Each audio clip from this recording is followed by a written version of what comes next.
42. 41. 40. 39. Number 1. 39. 38. 37. 36. 35. 34. 33. 32. 31. 30. 29. 28. 27. 26. 25. 24. 23. 21. 20. 19. 18. 17. 16. 15. 14. 13. 12. 11. 10. 9. 8. 7. 6. 5. 4. 3.5. 3. 2. 1. Hey, Rocky, you want to see me pull a show out of my hat? Nothing up my sleeve. Presto.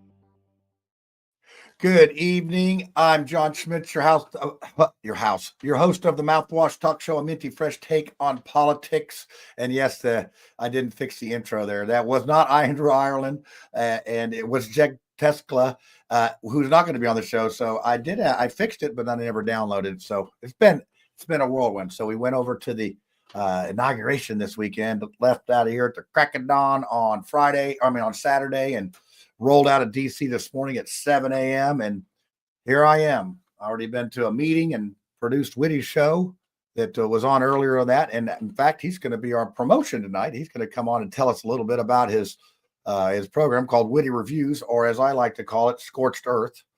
He's going to tell us a little bit about that show that he's doing. And I'll tell you, you're getting quite a few viewers on that. There's a lot of people like to see that red meat thrown out there to the lions. That is for sure. But we got a show here. Hopefully, we're gonna have Becky Cash. She was supposed to be on last week, and I sent her the message again today. So we'll see. I don't see her backstage yet, but I did not tell her till 9:15. So we're going to talk to our panel first before we talk to her, because Tiffany also was out in Washington D.C. and she went to a ball. Oh, I want to hear all about that. So I'm going to go ahead and bring on Steve Whitmer. Hello, Stevie. Hello. How you doing, sir? Is this microphone working? Yeah. If you were paying attention to a show before, I tried to, as a good producer, I tried to tell somebody that his microphone's jacked up, and no, he just kept on going like he's a deer in the headlights. But that's all right. He's coming around. So, Steve, tell our viewers that may or may not watch. I know we got a lot of crossover viewers here, but that's the purpose of this, is to promote other podcasters that are filling the void of the information superhighway that's been shut down by mainstream media. It's like a FedEx truck that crashed into a UPS truck, and there's no more communication on the media highway. So tell our viewers a little bit about what they're doing. Oh, yeah. So I am Steve Whitmer, a.k.a. Slick Witty, a.k.a. Baron of Banville, a.k.a. the most based guy in Indianapolis. And what I do every Tuesday night at 8 o'clock p.m. Eastern Time on the Chateau de Mars Hill Network is basically throw out truth bombs. I give you a lot of information at a really high rate of speed. I kind of trash everybody. Lately, I've been on a GOP trashing. Maybe that's why I'm getting so many viewers right now, because all the liberals are coming over and they're like, yeah, those darn Republicans. Yeah, let's throw them into the dumpster. Yeah, you do not fail to disappoint if you want some red meat on the show. That is for sure. But, it's like, I don't know honestly, nobody really covers things like you do at all. So that is. Well, I will tell you what, real quick, though. I am covering something right now that I'm trying to get a lot of information on, because it's got to be broken up into little pieces, though. This whole small modular nuclear thing, this is going to end up being a giant scam. And I got a lot of. Really? Oh, my God. It's terrible. And if you look at in Ohio, AEP, I think it is, they just got fined like $16 million, and Braun is going to be using the same people. So I would say, like, this, whenever they're talking about small modular nuclear reactors, really keep an eye on that thing, because it's looking like it's going to be bad. It's going to be bad. So, okay, I know that I've seen that. What happens is usually you see a few people talking about clean nuclear power, and then next thing you know, there's something else leaks out. So, well, hey, folks, if you want to see Steve Whitmer. He's on an hour, actually 50. I give him 55 minutes, and I give him 50 minutes, but he always takes 55 for his show before ours. But yeah, tune into it. He's got quite a few people on there, and buckle up, because what did you cover? 20 subjects tonight, maybe? Probably like 30 different bills. 30 different. Yeah, he just bang, bang, bang. So you will not be able to sleep very, very fast on the show. So on his show, you will not be able to. You just have to keep up. And then, and you said now there's not going to be a show next Tuesday. Is that what I heard? Yeah, next Tuesday I got some house stuff I got to take care of. So the following Tuesday, if you want to, we could do the case for Johnny GOP. If you want to do that. Okay, yeah. Or if you want to wait. If I have any friends left in the GOP for letting you rant and rave on my station here, you're doing me a lot of favors here. So yeah, well, let's talk about that then. That's good. So, and I think we'll have a couple things, because we do have somebody running against me now. So we'll see how that goes. But I think we got some good support, and I think that people know our work ethic's good. And obviously we got a show. I mean, we have that, so that's good. All right, Steve. Well, hey, thanks for all you do, and I'm gonna bring on the panel now. So you're done. You're dismissed, sir. All right, you guys have a good night. All right, let's bring on Tiffany, Brad, and Lucy. Yay! Let's go this way tonight. Let's do this. Guys on the top, girls on the bottom. All right, I like it. Like the Brady Bunch, without all of them. Tiffany, that is a lovely hat. Oh, thank you. You like this one better? Yeah. Did you get some out there in the DC? Sorry, what? Did you get that out in DC? Man, there's a lot of selling stuff. I did. I posted on Facebook. On the day of the rally, we were going to try to go.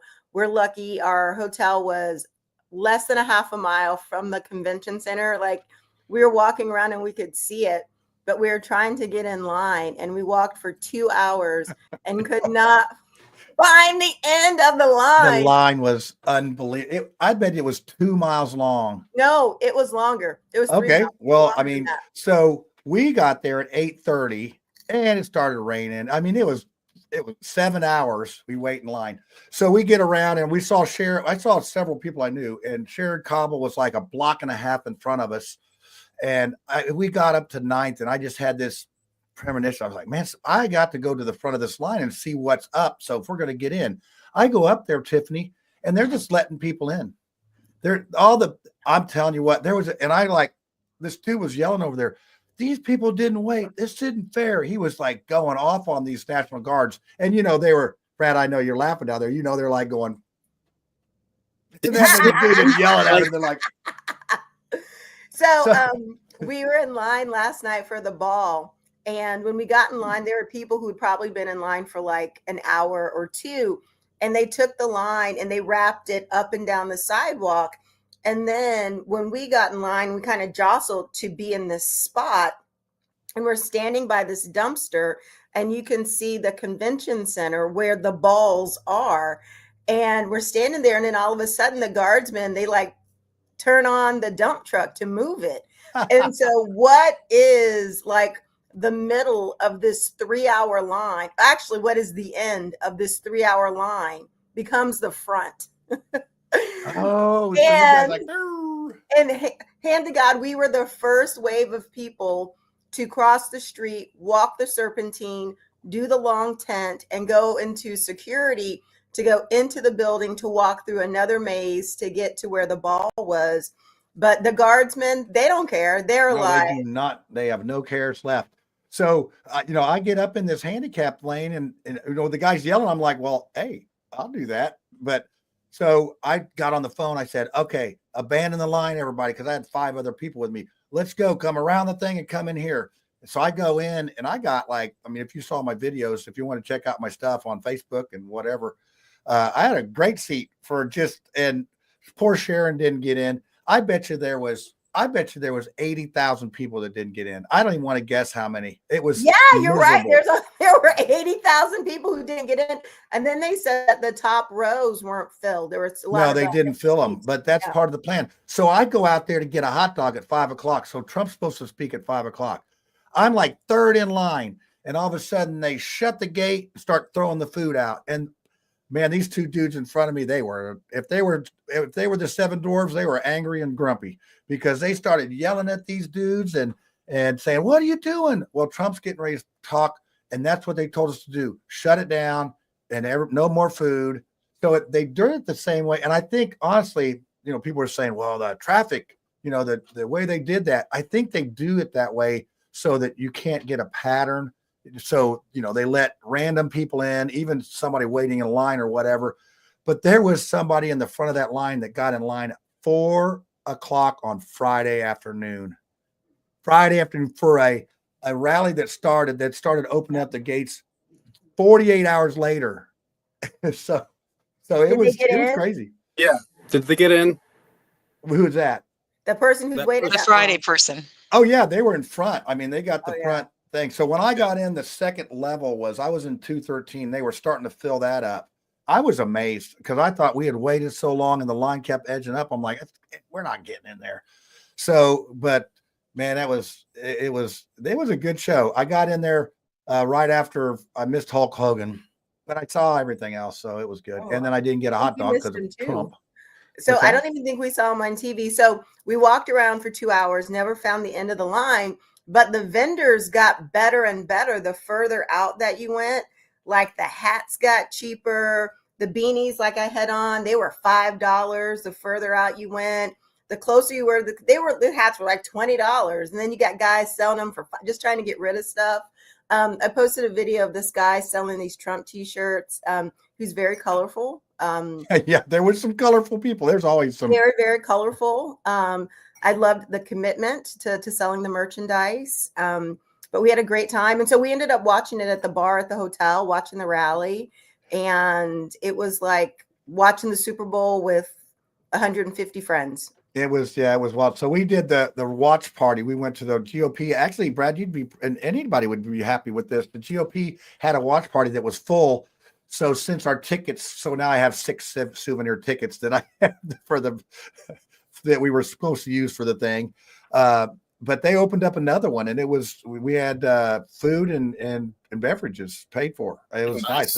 Nice. And yeah, I know it. It was like, wow. And that was courtesy of Mike Braun. I mean, his group did that. Now, I think Aaron Houchin was doing the one you went at. Did you go to that one? I went to that one that was sponsored by Houchin, Shreve, and is it Yoakum? How do you say that? Yoakum, yeah, Rudy Yoakum. Yeah. I've Really just missed you. So I go down and I talked my way into that one, but I couldn't get my 5 people with me. so the one that you were at was sponsored by the governor. Yeah, the governor, I think, did that one. So I mean, And I where was that? impressed.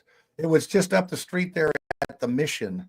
So if you were on the other side of the stadium, so you were on the part by the river on that side of the stadium. So we were at the Washington, whatever those guys are. The Nationals. Okay, the Nationals, yeah, we were on that. So we were just on up the hill on the other side. Okay, all right. So yeah, it was good. It did come Got in to at sit one there point. and watch it, and people were cheering, and there were some Democrats in there. Brad, there were some of your people in there. I think maybe our Were they bartender. weeping or anything like that? Oh, Please tell me they held it together. Actually, Brad, I don't want to tell this on them, but a couple of them clapped a few times, but I'm not going to say their names because they'll be kicked out and disbanded, barred, and tarred and feathered. So, And like yeah. you want him to do well. Yeah, well, and I think want him to. Brad, there's some people but the security, Tiffany, were you not? I mean, the security was like super duper. I mean, it was. To be able to compare it to the RNC, what was interesting about the RNC is that our hotel was within the perimeter. So, you would go to a little tent, put your keys in, and they would scan it or whatever, look in your bag, you'd go through a magnetometer, and then you were in the perimeter and it was safe and secure. And you could go freely within the perimeter because you were ticketed. And I think that was what was most unfortunate about the inauguration weekend is that nothing was really ticketed. So there wasn't a lot of control. There were a lot of people. And I think that it was definitely very much like of the people. It was the people's event. Just because so many people came. I think even more people came because it wasn't ticketed and just kind of rolled the dice. And I think that's one of the things that made it really nice for the rally and then also for the parade that they did yesterday was that just your average American voters could go and enjoy. And then, Yeah, try to get in. I mean, we had so much fun. And actually, I got another show from two crazy women in the line to do on Thursday nights now. I mean, there was some crazy people there. And I do have 3 pictures of squished rats. So of who? Squished rats. Yeah, a lot of dead rats. So when I was at the RNC, we were there when they debuted this Trump documentary. It's like Trump Saves the World. Brad, you would love it. Oh my gosh. Yeah, it's like, you know how you love to say Trump will fix it. This whole documentary. Only him. He's the only one. Is about Trump Nobody fixing else the world. So this was the day after like Amber Rose had spoken at the RNC. We're there to see this documentary, and we're waiting for like 2 hours indoors, seated, weather controlled. And she comes in, and I was like, oh my goodness, can we take a picture? And she's like, maybe later. I was like, okay. And it was just so funny because like Kristi Noem came in after that, and she took pictures with everybody from like the door to the stage to the other side of the room. And politicians will always take pictures with people. So last night I saw her again, and I was like, hey, do you have time to take that picture? And so I ended up taking the picture with Amber Rose. So I was kind of happy about cool. that. Yeah, it was like, it was crazy. I'll share tell you one thing, Brad, that I noticed. It's on my page. Oh, okay. I should have told her that I read her book. Her book's actually pretty good. I think it's called How to Be a Bad Bitch. And then Shoot a Dog. I think that's in there. Isn't she the one that shot her? No. Amber Rose. Amber Rose. Oh, yeah. She was in the Guns N' Roses band. I remember her. Yeah, like how to no. So it's the brown lady with the face tattoos. Yeah. I see Becky's trying to come in back in the stage. Oh, there she is. She's trying. She's working on her tech there. Now I got her laughing a little bit, but she's I'm not gonna bring her on right now. She's getting close. Oh, there she goes away. So yeah, it was a very, very interesting. Last night, Tiffany, they were selling stuff for cheap over there. Now I bought Drew Weingarten. He bothered me to buy him a sticker, so I bought him a sticker. But that was all. I didn't buy any Trump stuff. I was going to buy Trump something for Brad, but I figured maybe not. Maybe not the greatest idea. No, like the commemorative ticket would be cool. You want one of the? I give you one of my tickets. Yeah. I still have the beer tab from the Texas Bud Light. That when I see you, there you'll go. So Brad, I want to get your opinion, being our lone Democrat or Indiana Democrat, whatever you're calling yourself these days. I thought I hadn't heard any Trump speeches in a while. I hadn't heard them in a while. I went to the rally here in Southport in 2018, and back then he was calling people horse face and all that stuff. I went to see Bobby Knight because Bobby Knight was at it. So, and I did catch a Trump hat, which I'll give you, Brad, if you want it. I could get it signed for you. But anyway, what did you think? I mean, he seemed like he was all business. He really wasn't calling people horse face or anything. What's up? I mean, I honestly didn't watch a lot of it. Okay. Because I assumed what he would start doing was exactly what he ended up doing with the executive orders and just, just taking, putting America first, giving us the Gulf of America. Something that we sorely need. In the Panama Canal. Well, I don't know if we're gonna have to weed our geography books now. Hey, stuff gets renamed all the time, man. Think about the Soviet Union; they got renamed. So I just think that's an odd thing. Does anybody else think that's anyway? Oh my gosh. Does anybody else think that's odd that that's a priority? I think that's sort of some way to just Gulf of America. Gulf America. I mean, I think about it, and we talked about it a little bit. Like, just imagine going back to a job that you really enjoyed, and you get a chance to do it again, knowing everything you know now. You'd be like, "Oh my gosh, you know what? I'm going to rename something on the globe." Yeah, well, at least it's not the Gulf of Trump, because I don't want to see Brad go down and drown himself in it. Yeah. No, he's going to rename one of the Great Lakes. Like, it's going to be something with Canada. Lake Superior is going to be Lake Trump. Because it's the biggest one. So I see Becky. She's about got her stuff together here. So Brad, I heard that he's going to put himself on Mount Rushmore. Oh yeah, that's he's not. He's going to put himself next to Crazy Horse. That's probably more appropriate. Crazy Horse and Trump. That would be Mount Rushmore's got to change. Yeah, that's going to be the most vandalized. I know Lucy's on Mount limited Trump. bandwidth Mount tonight. Trump more. I want to get Lucy's take on this before we get Becky on here, because it looks like she's got her tech together. I And love so messing with you, come in Brad. hot. Oh my God. Yeah, I know. I You love guys, you two it's calm down. pretty It's easy. Lucy's turn. It's Lucy's turn to talk. Calm down. I have been very quiet so far. I am Yeah, sitting Lucy. in grateful meditation for our new leader, hail Trump, or whatever you want to say. You know, the MAGA people want to say, but being like absolutely freaking totally serious. Ross Ulbricht, there he is. Ross Ulbricht started Silk Road, which is basically like Facebook Marketplace before Facebook Marketplace existed. They gave him 2 consecutive life sentences for 40 years when he was 27 or 28 years old. He hadn't reached 30 yet for sure. And he spent 13 years on basically on death row, and where the lifers go and there's no hope that they're never going to get out, because he created a website. Wow. That is Did he get literally what he pardoned? did. He, you know what? There was a lot of stink in the Libertarian Party, and I'm going to admit, because I didn't trust that Trump would actually follow through with it. But the national president of the Libertarian Party, her name is Angela McArdle, she invited Trump, RFK, and Biden to our Libertarian National Convention. And Trump and RFK came. Biden did not.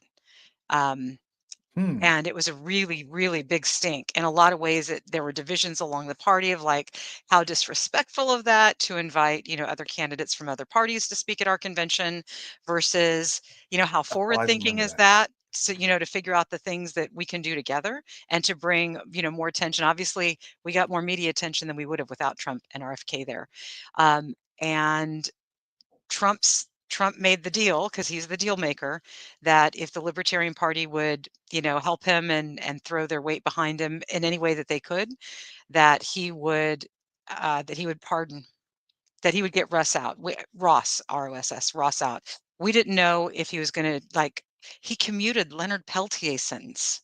Who's that? Leonard Peltier was the American Indian activist who's very old. I think he Okay. may even be, very close to death, but he commuted his sentence as well. So the fact that Trump immediately took action, the border started, the whole attitude of the border changed. He killed the app that was facilitating treason that Biden created. Well, we know Biden didn't create it. He had dementia, but whatever his, little trolls and dwarves and things So, created. Brad, it sounds like Lucy's happy about this Trump fella. Yeah, I think it's knocking a lot of things out of a stupor. I will give credit where credit is due. I met Ross's you go. mom back in 2016 when I was running for United States Senate, and I have never seen a more inspirational, dedicated, just a woman on fire to help her child. And at that point, he'd been in, maybe 5 years. So, to So see when's he a get out? mother's When's the love. guy get out? I hope he's out by now. Trump did that's this wild. 7 hours ago. You know way Trump is. Hey, January 6th people, you're all pardoned. Let him go. In fact, I think Trump even said there's not going to be any sort of 5-day processing on this BS. They're out. Yeah. Well, how about the guy that was running? He got a 9-month sentence and he ran to Canada. Now they got him for illegal immigration in Canada, and he doesn't get caught up in the pardon because he's not in jail. So not in prison. So that's just bad luck, Brad. I'm sure once Canada becomes the 51st state. Oh, he'll get out then. So, all right. Hey, let's go. So I anyway, see Becky. good She's job, ready. Trump. Becky's got a lot of bills and stuff going on. Let's bring her on here. And, I know that we were supposed to have, hey, Becky, how you doing?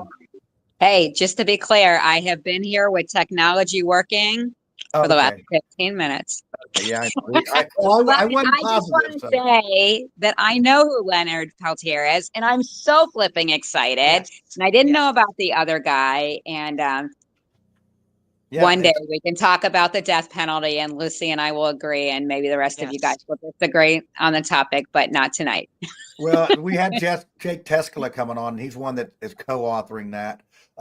And he had a conflict at the last minute, maybe that he was getting ready to get tarred and feathered for his other bills, but hey, he was on there. But I'm glad you made it. I know last week, first session and all that. We'll give you a pass. We give you a pass. We have a lot of mercy here on this show, as you know. But we want to know what you're up to. What's that? It's like Olive Garden when you're here with you're with family. Yeah, I love that salad there. I don't know. I think I've made mouthwash pretty famous. Thanks, John. I have to put in there. I have to put in there. Do not go to the Olive Garden in Greenwood across from the mall because they gave my son food poisoning and his girlfriend. that They one's both not, ended up really sick. You know, we lost that sponsor now, Lucy. Thanks. But Becky, tell our viewers a little bit about just your name and rank and serial number, what you're doing, the House representative, what district, all that good stuff, real quick. All right. Becky Cash, State Representative, House District 25, even though the Zionsville Current keeps putting it as House District 24. That's Hunter Smith. That's not me. House District 25. So I have all of Whitestown, most of Zionsville, a little bit of Lebanon, Northern Brownsburg. I don't know what my serial number is. There's a social number. It's 25, not 24. It's 25. Yeah. And you were reelected. You've been in there a couple years, and then this is your second term and all that stuff. So you're starting to percolate. You're starting to figure all this stuff out. Tell our people what's your main what bill are you really pushing on right now?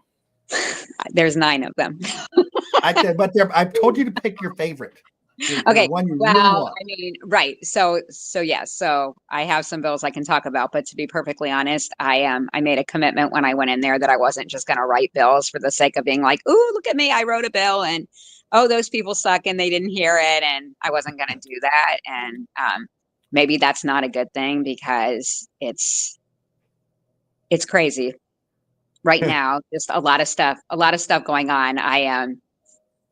I have said multiple times that I think I might be too emotionally invested for this job. So we'll see how long I last. But I mean, I ran because Lucy and I have known each other for a long time. You know, I was a mom with special needs kids and out there in the advocacy world, and decided it was time to go in and see what I needed to see from the inside. So the bills I've chosen to talk about today.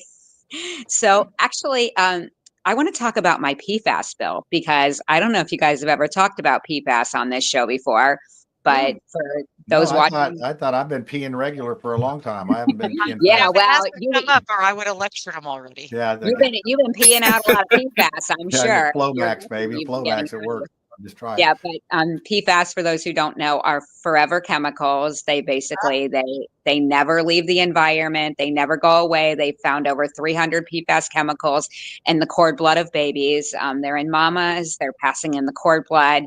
They're literally in everything. They're in the salmon. Yep, they're in the phone. They're in the phone that you're holding or the computer that you're on. They're in medical equipment.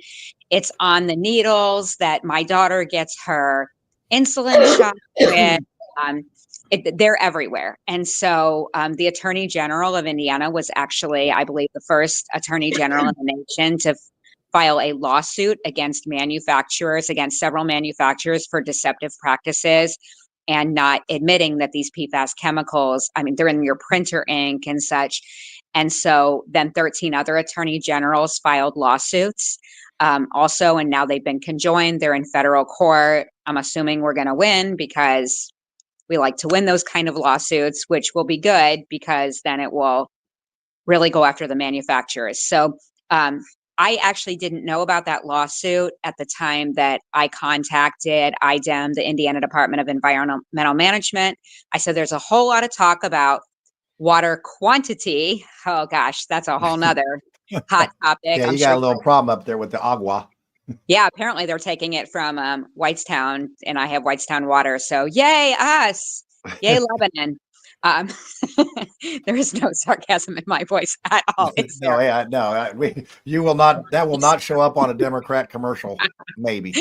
Yeah, but so I said, look, I really want to target water quality. You know, there's over 50,000 autoimmune diseases now. Our children are so sick. You know, women, the number of autoimmune diseases that women are getting, they're carcinogenic, cancers, all kinds of things. And so my top goal is really the health of Hoosiers, the health of our children, the health of people here. And so IDEM said, oh yeah, thank you, Representative Cash. We're so excited that you want to work on that. Thank you so much for caring about that. Let's set up a meeting with the like water division, and well, that meeting never happened. Now it's possible that whoever I talked to is no longer there. We were in the middle of getting ready for the transition to a new administration. So it is possible that whoever that person was is no longer there, but that meeting never happened, but I wasn't going to stop at that. So I started to just really like look for model legislation, figure out what I could do. And I guess, just everything kind of came together. I started having different organizations reach out to me.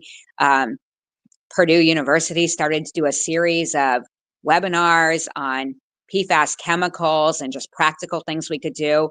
So the bill that I've written says manufacturers are to report to IDEM, Indiana Department of Environmental Management, the amount of PFAS chemicals that they are emitting and putting into our waters and our ground soil. And then IDEM is to create a database on their website that will list the amount of PFAS chemicals that the manufacturers are putting out into the environment, the water and such. There's multiple benefits to this, aside from the fact that it's transparency. It will be open to the public to be able to see, so it'll be transparent. When we do win our lawsuit, then we will be able to go after the manufacturers for cleaning up that. We want to be really careful because there's PFAS everywhere, and we want to make sure that our towns, our municipalities, our state, our farmers who don't even know these PFAS chemicals are in the soils that are all coming in downwind from them are not responsible for the cleanup. We want to make sure the manufacturers are responsible, not the taxpayers, for the cleanup of that. And so that will kind of start that process. Representative Bo Baird has been put in charge of the environmental committee now that Morrison is in charge of the Department of Natural Resources. He and I have talked. I'm waiting to hear if he's going to hear the bill. So if you love that bill. So Becky, I want to stop you for a second. I want to stop. Do you have you identified some major problems? Is there any companies that stick out, or is this just pretty much in general, or is there already a list? Or somebody already on a list? And forgive me, I don't have it in front of me, but the Attorney General has actually listed, like 3M is one of them. There are a few companies that are listed in that lawsuit. And so I don't have that right in front of me, but I did. So the Attorney General is the arm on this thing. That's who's going to really do the heavy hitting. He's got the lawsuit, and they were pretty happy about what we were doing. But there is some there's controversy out there because over the last 2 or 3 years, some bills have come forward regarding trying to deal with the fact that there's PFAS in our firefighters' gear. It's what's used as the flame retardant. There's not another option right now, but requiring things to kind of set the stage, like requiring all of their uniforms to be labeled with PFAS, because the professional firefighter uniforms are passed on to the volunteer firefighters, and they need to know that it's in there. There's not another option right now, but it kind of pushes the industry to work harder to find another option. It's in their foam and such. So we've had bills related to that. We've had bills related to allowing firefighters to do blood tests to test the amount of PFAS in their blood, completely optional. None of them are required to do that, but they all want to do that with the amount of cancers they're getting. But then last year, there was a bill that came through that I'm very proud to say I voted no on, that would create a state definition for PFAS. Like, the definition in and of itself is controversial, because PFAS are literally in everything. I'm not kidding. I'm holding my cell phone right now. It's in my cell phone, right? But there are ones that affect us. Yes. I mean, everywhere, right? So there are ones that obviously, if it's in our water that we're drinking and we're drinking it, that is more dangerous than if you're holding your cell phone. I mean, go after that. Right. So the definition that I put in my bill, the American Chemists Association, like they hate it. Like, they apparently are with the manufacturers. So this is definitely not a bill that the manufacturers are going to like at all. And so they want to meet with me. And I said, you don't like the definition? And they said, well, we just want to talk to you about it, Representative Cash. So Maureen Bauer is a Democrat, and she's, I would say, the other legislator who's really hot on this topic too. And so she has a bill also. But apparently I've been told that my bill, it sounds reasonable. So I don't know if that's a good thing or not. But well, that usually means they're going to kill it. So it's like, and it sounds good. Well, so that means, yeah. Yep. So, yeah. So, and then, yeah, go ahead. I was going to say, I know a Dr. Winchester that was doing a study on Roundup and second trimester. And I don't know, I think his study may be completed. I was actually helping with some of the research when I was doing my thesis back in 2012. So I imagine he's finally concluded that, but it was Roundup in the second trimester when they sprayed it on the fields and you had the water runoff. And what they were doing was trying to find out if there was more miscarriages and birth defects during that second trimester. I never did follow up on the thing. Now I'm curious since I've said that, but I thought you were going to say there was this guy and they disappeared him. Well, I mean, I don't know. Maybe, hold on. It's a little bit early, but I'll go. I mean, No, take that off. My husband says I'm not allowed to be on when you do that. Okay, well, I take it away. So, yeah, I know. So her husband comes up to me at one of the events, said, "Don't let my wife say anything dumb on your show." That's not what he said. He said she has to be off before you do the conspiracy stuff.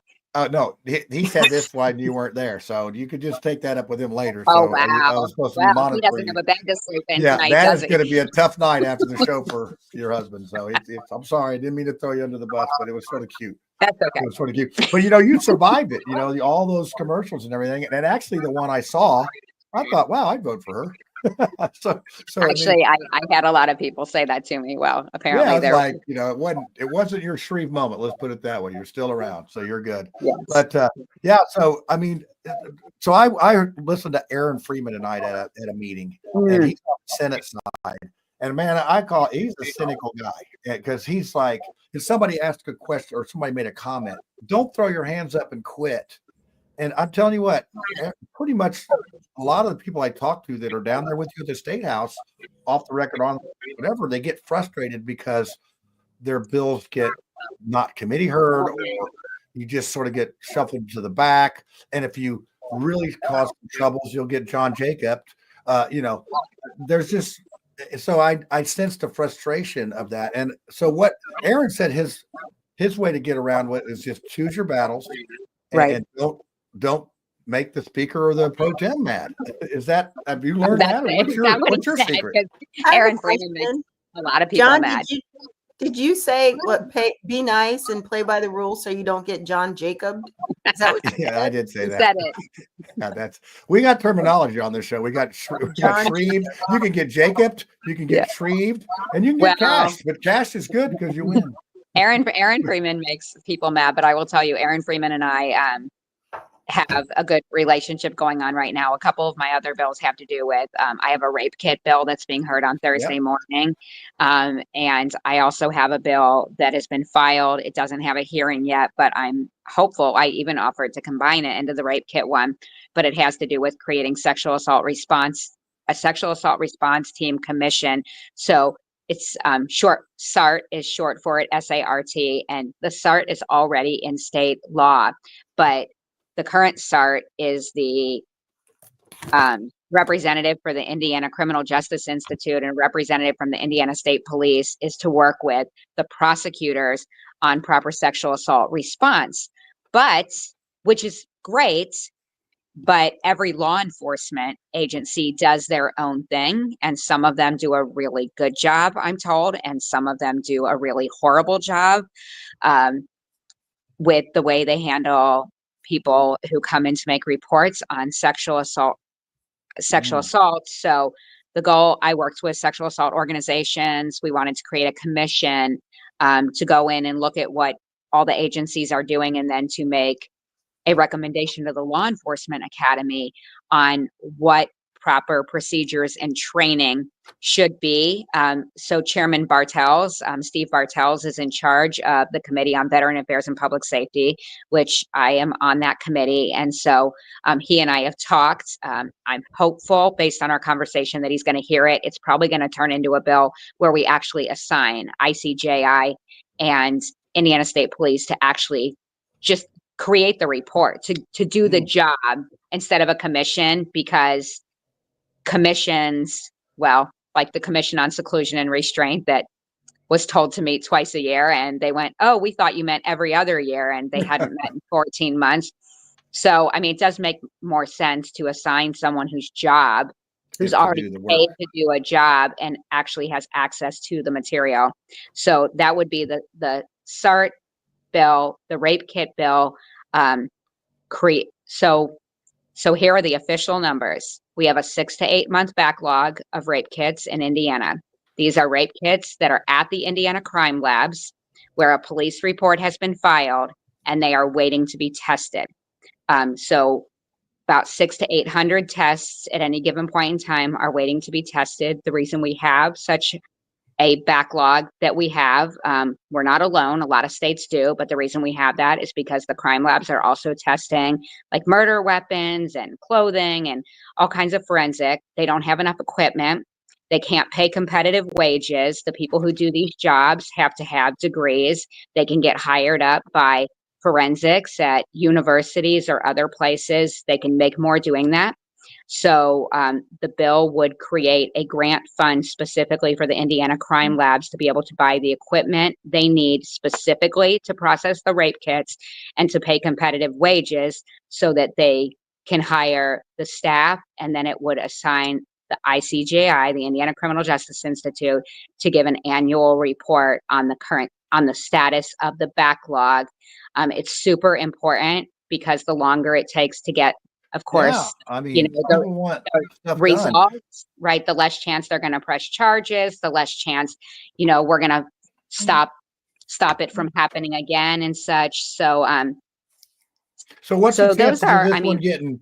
What's the chances of that one? To me, sounds like it could get folded into another bill or something. I mean, possibly. Is that what? So the rape kit, the rape kit bill is getting heard on Thursday morning. Okay, and so it's interesting, good, possibly. Interestingly, rape kit bills get filed every year. And since I've been there, I don't think any of them have gotten heard. But Chairman Bartels, he put it on there. And I actually found out from a organization, hey, we're coming to testify on it. And I went, wait, it's being heard? So he hadn't House even Bill told me. 1413? Is it House Bill 1413? Yep. Man, and Slick Witty's producing my show tonight. He's on fire here, giving me the intel on. And 1412 is my bill that goes after like USA Gymnastics and sports entities that fail to report. Not bad for someone who's like the most dangerous woman in Indiana, and I'm so incredibly controversial. These bills I file are insane. You make too much sense. You'll never work. Yeah, 1412 is getting heard tomorrow in committee. So. Cool. Yeah, the Mouthwash squad, I don't want to speak for the three on top here, but the Mouthwash show would gladly come down and ruin one of your bills. I mean, testify if you need us to. So, for something. Well, I've been down there before. I've testified. I've got a pretty good record. Everything I've testified that we want to kill, I've been able to kill. So if you need something killed, I think you testified on the library bill. I think you might have been my only person who testified on behalf of it. Yeah, see? I was like, oh, that's bad. I think Joseph Borka is going to testify tomorrow on the failure to report bill. So, yeah, that's good. Well, we try to battle it out there, and then we did all that. I think, Brad, did you testify on a library bill since you're the librarian on the show? Yeah, I think it was I can't hear you.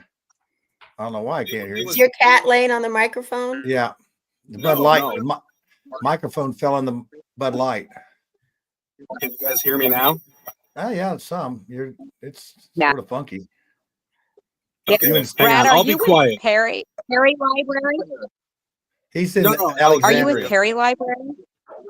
Alexandria. Oh, okay. Alexandria. Monroe, Alexandria. He's the chief librarian now. Did you testify in the Senate or the House? I think it might have been SB 17. The Senate. Yeah, it was the Senate. Okay, I think I remember seeing you. What was the bill for, Brad? It was it was one of the ones that illicit materials. Purple for Parents convinced Senator Toms to create a bill. The one. You know. Well, we fixed it. We fixed it in the House. Well, we took the guns out. That was the one that got killed by Boehning. That was the one that Boehning put into the committee, and it never saw the light of day. Yeah, but I called it back then that Rhonda wasn't going to stop, and she was going to keep coming at public libraries, which she's doing now. And now she's on stage with, you know, our lieutenant governor. I'm sorry to bring up that. I'm sorry to bring that up. Yeah, Brad. well, we don't have a public library bill moving through, do we? No. I just was, I was jerking Brad's chain. If you didn't know. Yeah, we're doing. We like to do that on the show here. We like to give him a hard time. So Lucy, you got a question for on these? I know that you all are buddies. You guys think the same. You got a bunch of kids, and you care about kids and all that. But before I was a politician. Yeah. Yeah, before we had to put her on all the most wanted posters. You know, it was easier for me to hang out with her Becky when I wasn't being targeted. No, don't you go there. I saw him asking for his money the other day. That is not me. I thought that, he appreciated the questions. That's right. Well, I've always been a Becky fan because she is Becky, I'm just going to say it directly to you. You are a freaking warrior. The way that you have, stood up for the disenfranchised, the harm, and what you've done for your family and your special needs daughter is absolutely awe-inspiring. And the fact that you're doing this now and being a politician and trying to give people the skills and the tools and the resources to be able to help their own children.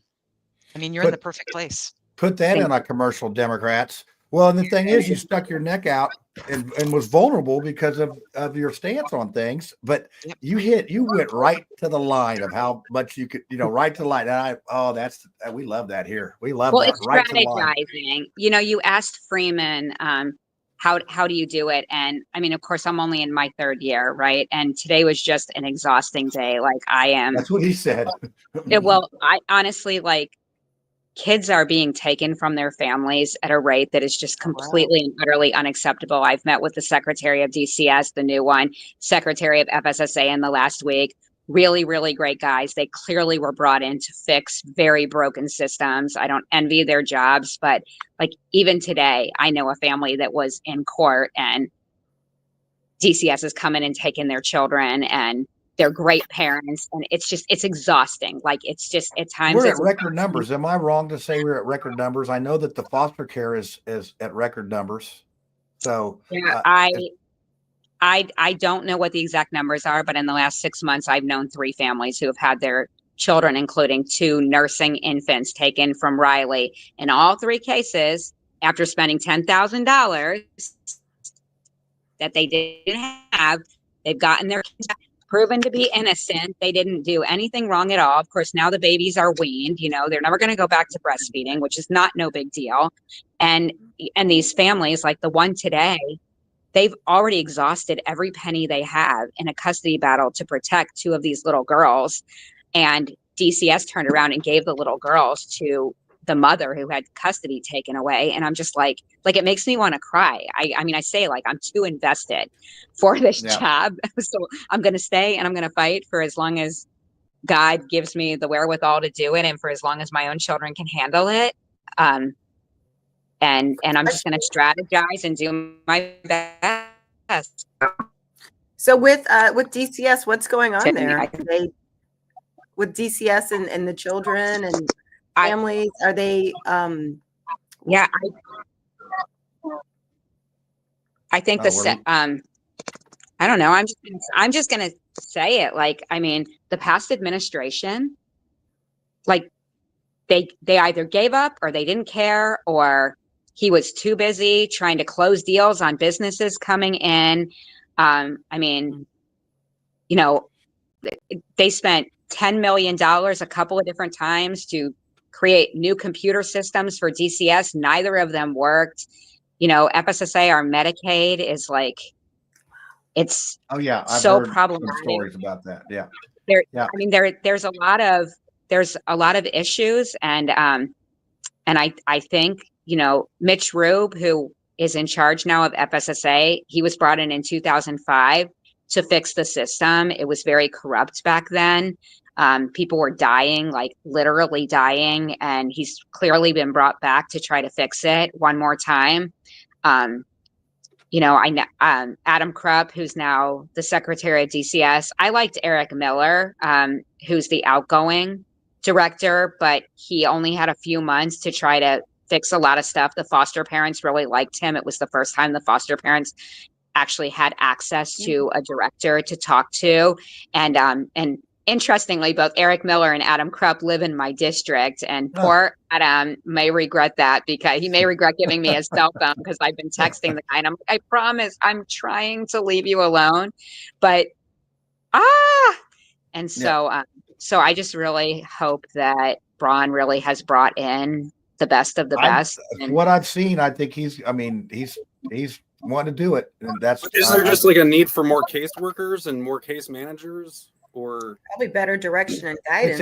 I mean, like, or education and training, you know? Yeah, I think that, so yes, education, training, compliance. It's a hard job, not for everybody. Like you see a lot of bad things. So right, but it's even more difficult when we have 92 counties who are all doing their own things. So like in talking with Secretary Krupp, you know, he said, you know, he's got to figure out what he has to send memorandums to 92 counties on, you know, like what is systemic, what is like, I mean, he's been there for a week, right? And so what kind really of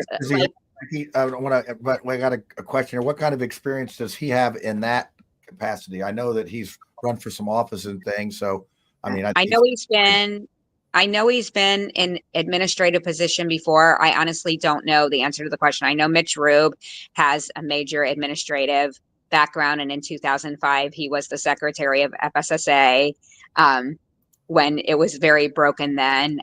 I have seen Adam's credentials, but I don't remember them off of the top of my head. Slick Witty, our makeshift producer, says he's an accountant. So, I mean, sometimes you know, accountants can figure things out and they can audit things, and you know, maybe that could work. Becky, you brought up Medicaid earlier too. Isn't Braun trying to get Medicaid's advertising budget, or like he doesn't want it advertised anymore? Didn't he just sign something? I don't know, but I do know that he went in and asked for his budget either yesterday or the end of last week, and his budget request would fully fund Medicaid, including the projection. Now, I don't, well, Mishler isn't gonna, I can't imagine Mishler is going to not fight that. But like, I mean, one of my bills has to do with ABA, because the past administration texted me on December 9th, which FSSA never, ever contacted me. It was hard to even get a hold of them. Wanted an emergency meeting on December 10th to inform me that they were going to put in a request to the federal government to cut ABA autism therapy off at 3 years and 30 hours a week, which is not legal. It's actually against the behavioral and mental health parity. You can't cut off a necessary medical treatment like that. They would require all of those kids to go into the public school system by fall of 2025. The kids in diapers, who can't speak, who have an attention span of 3 minutes, like our best special needs teachers are not equipped for that. And then I said, so they're going to go into the public schools. They're going to want to bring in ABA. They're going to want to bill Medicaid, but you're going to cut the kids off from Medicaid. So that's a really big bill also that Dr. Barrett, you know, said, yeah, I'll work with you on that. I'm pulling Secretary of Education into that. Like that would be catastrophic. Like that is not a 10-year train wreck. That is a 1-year train wreck. So, you know, when you think about like what you were saying, like putting these kids into the public school systems, I mean, do you have parents who, I mean, that's a lot to expect of the public school system to educate all the children. I mean, like your kids that are on the bell curve, like the middle kids have a hard enough time, but some of these children that have exceptional needs, why would we take away from them the do you consider it therapy, medical treatment? Because it's not. It's a medical. Schooling. It's It's medical necessity. Yeah, ADA. why would you take away their medical care? That's Yeah, not. their symptoms don't just Think go that your away. public school can do it? Well, I literally said, I'm not trying to be extreme, but these are the kids who end up at the bottom of swimming pools and ponds. The schools are going to be sued. The state is going to be sued. The schools are then going to be responsible for meeting the need. The school isn't going to have the money to do it. And the kids are nonverbal. The kids that are nonverbal, they are going to be they're targets. They're going to get exploited. Yeah, that's great. Well, I want to put one more out here from Janet. And she's talking about she's going to give you suggestions on how to do it there, Becky. She'd like to introduce a bill that requires coroners to ask parents and record it on the record when a child's last vaccination appointment was when they pass away from so-called SIDS. So that can you decipher that for us? And is that something that is a concern? On a coroner's report. You should bring Carrie Bundy on. Okay. See, this is what I'll tell you. What you've loaded up our questions. There's so many people asking questions in here. They want to know about Unigov and everything else. So you're doing a great job explaining stuff. And I see myself in the panel just sort of learning things tonight. I think Unigov, that's federal. I'm not. You're not going to. Yeah, that's what we talked about that tonight, because that seems to be a hot topic here lately. And with our prosecutor bill, what do you think about this one? Let's talk about somebody else's. Andrew Ireland wants to put a prosecutor in every township in some of these counties to give them the option to do that. But remember, Karen Engelman is going to get rid of townships, and Rob Kendall is all over it if you guys are listening to him. So I don't know how we're going to put prosecutors in every township if we're getting rid of them. Yeah, well, it's a moving target at all times. But I do think Andrew Ireland I think he's great. I think he's a fighter, and he's really willing to put it out there. He just had a baby. So oh yeah, I listened to him tonight too as well, and he's his wife, but he came on. Men always try to take credit for that. Yeah, we had a baby. No. Oh, yeah. Here we go. Lucy and her 10 kids. It's like the lady that lives in the shoe. Oh dear. So yeah, and Becky and all that. So it's like I just got my little 4 kids. That's all. That's it. Brad, you got a couple bread snappers. I got 2 boys. They were birthed by my wife or by my ex-wife. Yeah, your birthing partner. Your birthing partner. Remember what party you're in. Yeah. But Tiffany, you got 1 kid. We got a lot of kids. We're probably the population explosion problem is just right here.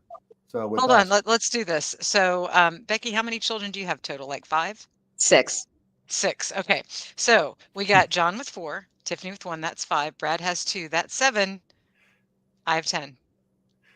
Becky has 6. 17. Wait a second, that was some bad adding there. That was 23. We got 13. 23, I think. Yeah, 23 total. That's right. We need to have over for dinner. John, man. I did not know you had 4 children. Oh yeah, I try to keep them all hidden. Actually, I did really well with one of mine in the stock market. She gave me some money and I invested it for her, and I cashed it out today. Made her $28,000 in 9 months. Wow, what a and it's out of the market, so I can brag now because I was just panicking. Well, so she gives me the money. She's probably gonna kill me for this, but she gives me $100K to invest. So which is great when one of your kids has that. She's got a house fund going. I invested in IBM, and like 2 weeks later, it goes down to 88,000. I'm like, this is not good father and daughter relationships. It's not good. So, but I came back. I came back with some solid. IBM came back for me. I got rid of it. I got some other things going, and it all worked out. So that's good. So you if you bought Bitcoin, you would have doubled it. Oh, I know, or lost it all. Now there's Trump coin. Trump coin, yeah. Yeah, Brad's got a bunch of that. Now, to me, that's fraudulent. I mean, it's it's not real. Is that really just real? Fraud. My husband said the same thing this morning. He said, I don't know about that. Foreign governments and yeah. Yeah, well, you could buy the Haktua corn. The Melania coin. Melania's got a coin too. I mean, we all do. Maybe we need a mouthwash coin. We need a mouthwash coin that's backed up by. They might as well have gone and bought it. Instead of buying the Trump and Melania coins, they might as well have gone to Dollar General and bought a fake blonde-haired, blue-eyed Jesus picture. All right. just Well, like we got to let Becky go here. We could talk to her all night. Becky, I do appreciate All you right. coming on. We love having you on this show. You're one of our You guys go favorites. do your conspiracies. Have Yeah, fun. I know. Please Because dismantle the tomorrow. Yeah. All right, Becky. Thanks Dismantle so much for the coming what? on. It's Becky Cash, everybody. the Everybody HB wait, wait. 1002. Break that up. It's too big. Which one? HB 1002. 1002. Yeah, I Even think it's being Purple's amended parents are tomorrow. against But it. Oh, House Even Bill Purple's come on. parents are against it, 1002. so like everybody is.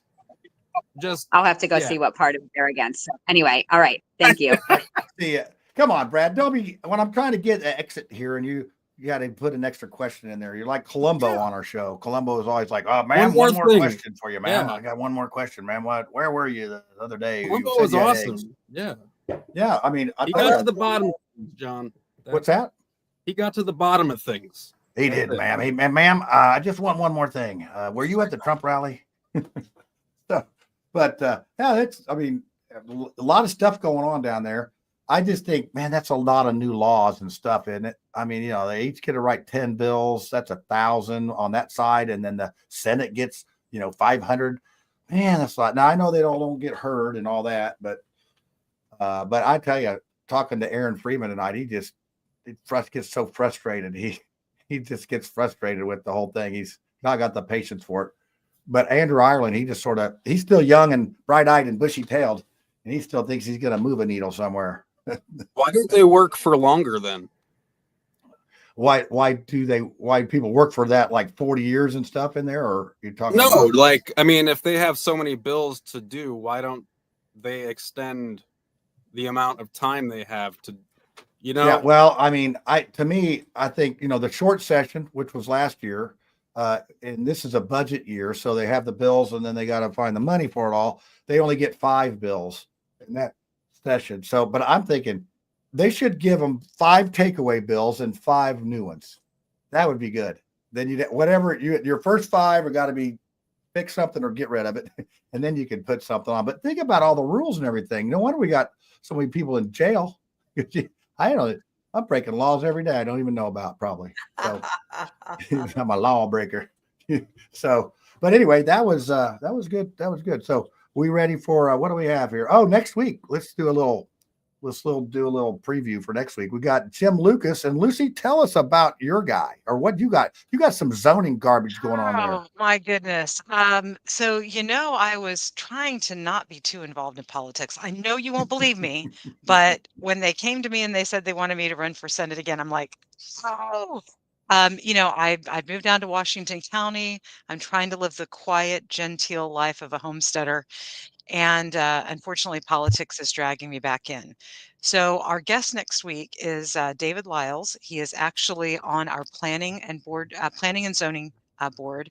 He is one of 2 dissenting votes that plan to vote against such ridiculous things, such as telling people that you have to have 5 acres in Washington County, which is extremely rural. You want 15 chickens? Better have 5 acres. You want to have a horse? You better have 5 acres, and then for every horse you want, you got to have an additional acre. So 6 acres is 1 horse, 7 acres is 2 horses, 2 acres in order to have a septic system, 150 linear feet of road frontage. So if you got one of those, weird long rectangles, and you've only got 100 feet, you're SOL. There's and I actually spoke with one of their employees. We have a and I guess this is kind of like a shout out for them, indianalandcompany.com.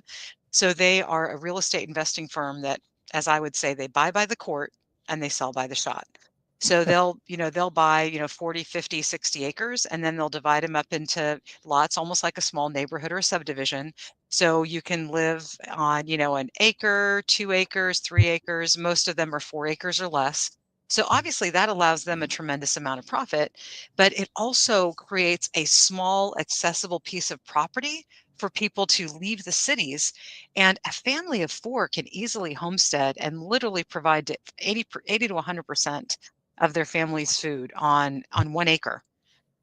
So, those small 1.5 acre parcels they're just essential for people that want to leave the city, because then they can level up. Of course, they're attacking Airbnbs and things like that. So they got people like all fired up. I'm going to ask. There's a guy named Chase Stanfill who's chasing Dreams Homesteads. I think they've got like 7 kids. So they're chasing me down. They're trying to catch up. But he's got a really nice social media following of about 20,000 people. He is a very good dude, and he's helping me fight this.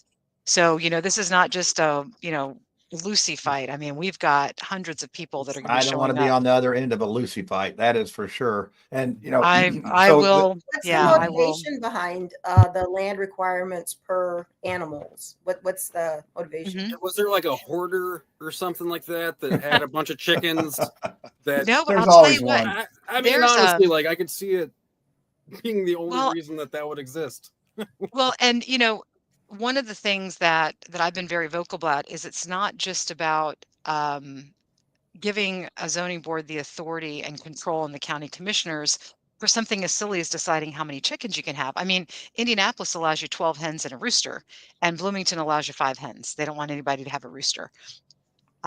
So I'm not going to say anything about that. Hey, But yeah, we don't want to fight about that. Well, we there's used to fight. there's no We used to do motivation that for this. in Well, I've Johnson got my County. own ideas. I've got my own ideas about what motivation would be. I mean, if you were somebody that didn't like the owner of Indiana Land Company, and I looked up today on their website to see, by the way, they do like owner financing. So if somebody wants to leave the city, they can put $2,500, $5,000, $10,000 down on an acre or two and have immediate access and start improving that property. So you can get out of the city and into southern Indiana because this company has created that opportunity for people, which I'm sure you appreciate since you're a realtor, Tiffany. So I looked it up and I counted $480,000 worth of these lots that they're selling for, 20,000, 23,000, 35,000, 40,000. I counted $480,000 worth of lots that would be rendered economically not viable. So they're too small, and under the new law, under the new zoning regulations, nobody would be able to buy them and use them for a homestead. And so if you didn't like Indiana Land Company, that'd be one way to cause them an economic loss immediately of $500,000. So that could be one of the things. Right now, of course, I'm completing I don't know what you say dossier, but I'm looking at, what are the economic interests of each of the planning and zoning board members. We have 2 people on our county commission that are lame ducks. They're not running again. One of them has married into a very wealthy family. They want noise ordinances and things like this. Well, this dude's, he's taking his tractor out at 10 or 11 o'clock at night and disturbing the peace. So maybe we're all going to have to, call in on him. That is, are you talking about Madison or Madison County noise? Or Washington. No, Yeah, I know, but Washington there's the same thing they're doing. The council up in Madison County are making a noise ordinance for one of their buddies because he's having a dispute. Oh, here's some breaking news here. Look at that. I don't know if you can see that, but that's the mayor of Carmel following the mouthwash. So maybe we could get Sue to come on and ruin her political career on our show. Sue's good people. And I don't know where Brad went. He just went missing again. He gave us the old I see him backstage, but maybe the cat got caught in the blender. I don't know what happened over there, but he'll come back. So thank you for asking. And Jim Lucas is a perfect guest because he's Seymour, as I recall, which is he's in that Jackson just Jennings. passed this. They just passed something almost exactly the same in Jackson County without proper notification. I mean, you're supposed to publish it in the newspaper. Who has newspapers anymore? So that whole mess needs to be straightened away. When I did the sewer permit, I had to do certified mail to anybody downstream. And I remember doing 540 or something like that certified mails. It was a lot. I spent $500,000 getting that sewer permit between the actual the station was that much. Yeah, Brad's on the phone. I can hear him. Yeah, we can all hear him. Yeah, I muted him. It's okay. So there he is. He's back. I would certainly invite all of y'all to, I know how to speak Southern now. It's all y'all instead of saying all of you. I'd like to invite all of you. No, that's everybody. All y'all are welcome to come down to Southern Indiana to the Salem Courthouse on Tuesday, February the 4th. Now, of course, that's a mouthwash night, right? But But my plan, since the meeting is at 6:30, my plan is to be on the show. I'll find some Wi-Fi or something, get a good connection someplace, and I'll be able to report the results of that. Well, maybe we'll all come down there. Brad, you bring the tar, I'll bring the feathers. Sweet. All right. We'll have a good old time. And Tiffany, you bring the cocktails. I'll bring the glitter and lip gloss.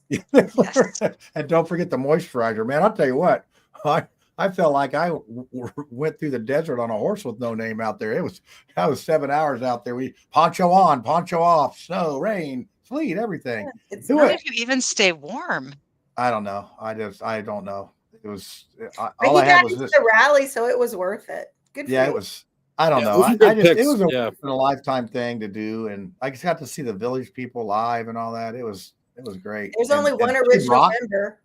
Kid, I know, but I don't care. It was still. I thought they should have said MAGA instead of Of course they could have, but they don't have good enough marketing. Like, I mean, you're a good marketer, so no. So how do you make a G though?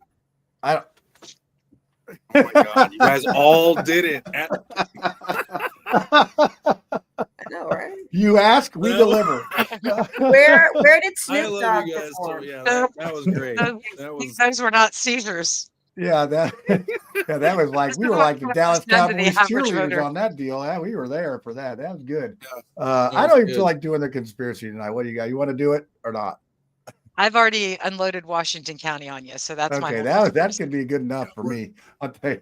We're already 10, 12, and we could probably make this a 2-hour show if I wasn't so old and could stay up longer. But that's don't worry about me. I was in. What time did you get back, Lucy? I mean, Tiffany. Our flight was at 3. Landed at 5. So this evening. So you were in DC today too, in the morning. Yeah. I flew out this afternoon, but I spent the last like my drive home from the airport. I am a new member of the board for the Candles Holocaust Museum. So I had my first conference call with them on the way home. So I'm super excited about joining that team and helping build some relationships. Ava Core Day is coming up. It is interesting that one of the requirements for graduation in the state of Indiana is for kids to do a module on the Holocaust. So I think that's one of the really. So we're going to have some new guests. We have a supply of guests for you from now. Are we going to have somebody come on talk? So Ava Core just passed away, 2 or 3 years ago? She died 4th of July of 2019. I can get Alex on the show. Alex is a very good friend of mine. Holocaust Remembrance Day. It's is it 80 years ago from Friday was when Auschwitz was liberated. So man, that's crazy. Well, of course, there's some people that think the earth is flat and that didn't happen. So I'm just saying it's like, yeah, okay, it didn't happen. I didn't see pictures of it. That's tragic that and then before we go, let's talk about the Elon Musk doing. Since you're talking about that, he did the that Zig was Heil. Crazy, wasn't it?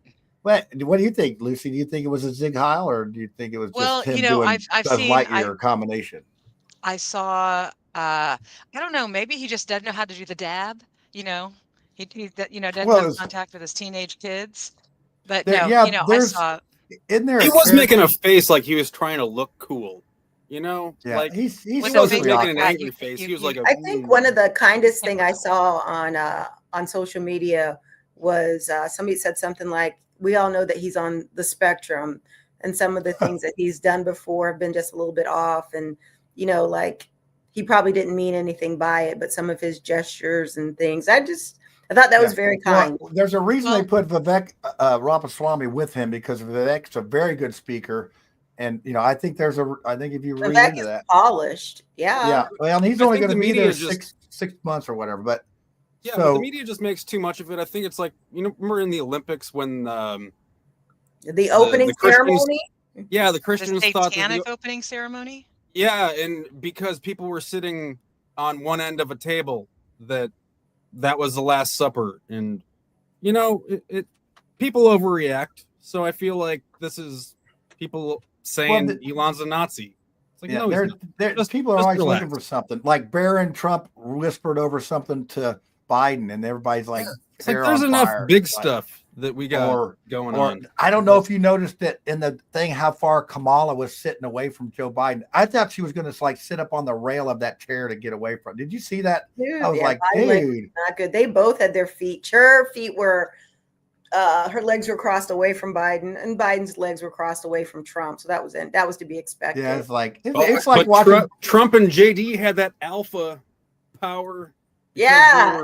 I like the kids jumping around. Did you see Elon's little boy jumping around like a bean? I thought, man, that kid's got the ADHD like I do. He's going to go far. What I think is really sad is that baby's mama is not getting access to her children. Oh, because of Elon's. She had a $12 million net worth. She spent 10 million of it trying to get her kids, because she gave birth to him naturally, and then they had a little girl together that they used a surrogate for. Now, I'm not really a fan of her because I don't like her music. I don't like the lyrics in her music. One of her what is her name?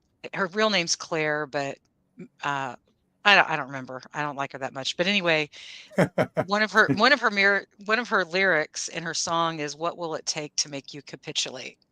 Ooh. We appreciate power. We appreciate power. Now, if you were going to be a cabal person, if you were going to want to rule the world, wouldn't that be something that you'd be like, yeah, we appreciate power. What is it going to take to make you capitulate? So that Grimes, Tears for that's her Fears. name, Grimes. Tears for Fears.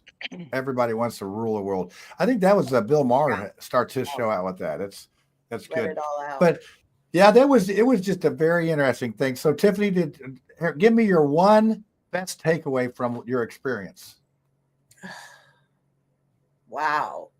Oh, I know. We should have told you that. We should have done that pre-show so you'd have time to think about it. But I'll go back on mine. My thing that I noticed, I don't know if this is my best takeaway, but my thing I noticed was people were a lot afraid, Brad, earmuff this. They weren't afraid to say what was going on. They weren't afraid to wear their Trump stuff. They weren't afraid to say any of that. And it just felt like it was not so much tension in my everyday life of, oh, I don't want to say the wrong thing, whether it's something about Trump or whatever. I just feel like I'm always offending somebody about something. Of course, that's probably me because I'm really good at offending people, right, Tiffany?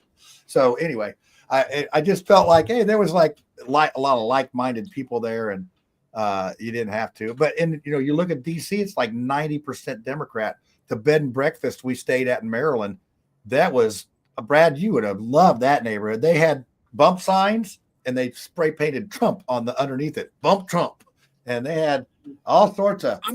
I'm not an advocate of vandalism. But I mean that wasn't really vandalism. That's artwork right there. But I'm talking about, and they had the signs and everything. It just was. It was very interesting, I thought. So Tiffany, what do you got? You're still thinking up there. I see wheels turning and stuff. I think my takeaway was some of the changes in plans. I think some because of weather and some probably because of threats. Mm-hmm. And kind of like what you were saying about like the lines and stuff and not establishing patterns and stuff. I think that what happened in that rally in Pennsylvania gave them a really good starting point for how to better secure the president and have plans for his security. And that's really important. So I think that was kind of my takeaway, was the heightened security around him.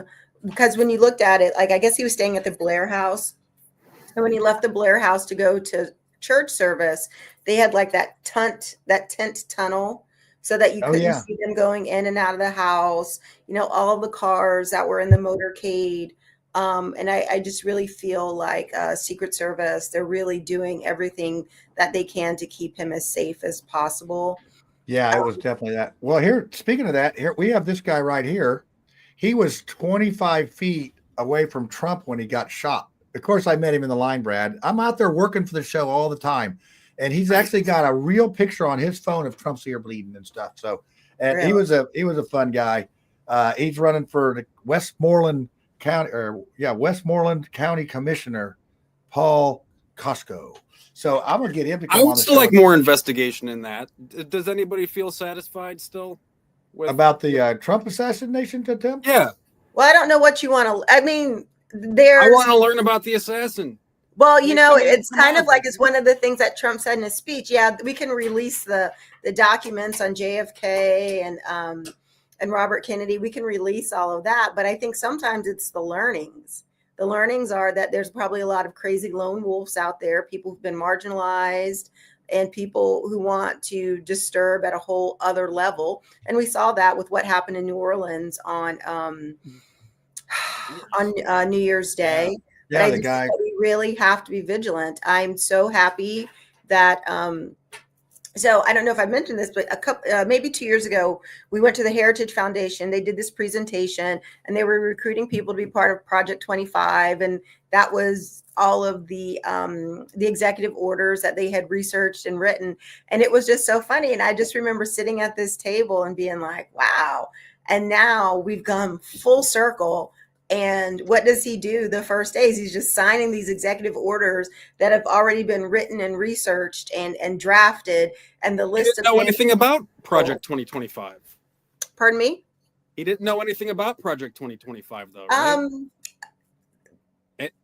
So wait a minute. All I'm saying is that the Heritage Foundation spent time drafting and researching and doing all of the hard work, and those everything. And I'm telling you, as a normal American citizen, to have sat at a table 2 years ago and to hear this plan and then to see it come full circle, I'm like, I'm really in awe that one, my opportunity to sit at the table, to hear this stuff and kind of like, wow, and then to see it come full circle. I mean, there are people who are being very, very thoughtful about how to get the United States back on track, and the idea of America being great again.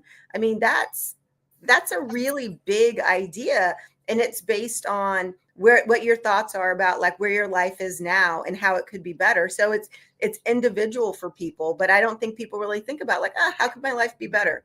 Brad, how could your life be better? No, he's living his best life. I'm doing fine. I'm not arguing for me. He's got a fridge full of Bud Light, and the cat's got food, and the kids are doing good. He's like, and he's library director of the year. I'll wait till I. And I'm going to a concert in 2 weeks. Oh, see, just like he maybe even your looks, gas will be he even cheaper. looks happy. What's that? No, I mean, like, I want cheaper. I want the promises. You know, I want people to stop eating dogs. And the cats. They're eating the dogs and the cats. So, did you see any drones, Tiffany? There, we still got people watching the show here. This is amazing. It's like, no, it's so funny. I did see like once Biden got into the helicopter, this guy stepped outside because we were at Navy Yard, and he got a video of the helicopter going over. I thought that was interesting. Yeah. Well, one of the things I did notice, so this line went blocks and blocks and blocks, but then up at the thing, it had a chicane that went back and forth 3 or 4 times. And you know what? Somebody could have driven a car through that. They had everything else blocked off, but if somebody wanted to really like do some damage to some people, they could have driven a truck or whatever through there. Now, I don't know if they could. I mean, I think they were watching things, but to me, that was pretty vulnerable of the crowd. Now, they had big gates up on the line, but as soon as we got to the end of the, we got to like 9th Street. So we started out at, oh my gosh, it was like 4th Street. Then we went to 5th Street, down to 4th Street, across 4th Street, then up from 4th to 10th. Well, once you got like to 8th Street, all the gates were gone. So, you could go in and out, and then you got in this thing that went back and forth like Kings Island, and then you went in a main chute. I mean, I go to the race every year. You like my jacket? I got a lot of compliments on that jacket. Somebody said they saw me on the Fox News because of the jacket. But I've seen 300,000 people before, and, but they're spread out in 2.5 miles, not, right there. Not on top of each other. Yeah, and I don't even. At one point, we were walking along the line looking for the end of it, and we were between, there was the Jersey barrier, the tall black fence, sidewalk, and then a building. And then people started getting like really rowdy and restless, and somebody was cutting. And to me, that was I felt very unsafe because if something happens and you're between a fence and a building, you're not all this humanity. I mean, I don't like that. I'm not a So fan we had this little old lady from New Jersey. We called her grandma, and anybody that tried to cut, this lady was on there like a flying spider monkey. And then, so finally, she started, because they weren't going to the front of the line. And so she would get, and everybody start chanting, send them back. And then, but it was it was fun being around that. And then, like I said, I got a show out of this thing. I think it's I don't even want to talk about the name. This one's going to probably bankrupt me or I'll get sued or something. But these two gals were crazy. They were from Baltimore, and they were like two chicks on the right on steroids with a lot more cuss words. So I don't know if it's going to happen or not, but they were very entertaining. I don't mean to interrupt this line of thinking, but I see somebody, Linda Morrison, in the chat who says, I could use free education for middle-aged women done raising their children who want to re-enter the workforce. Indiana actually has that. It's called Next Level Jobs, Indiana. I think it's nextleveljobs.in.gov, where you can just do that.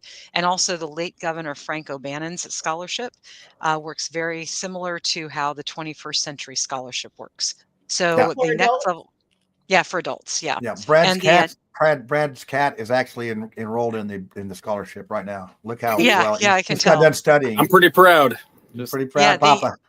There are some really, really great programs through the Next Level Jobs. And as far as I know, one of the major restrictions is simply not yet having your first bachelor's degree. So, if you went 3.5 years and you didn't get that last semester in, then definitely go to Next Level Jobs. And they've got hundreds of different things that people can do.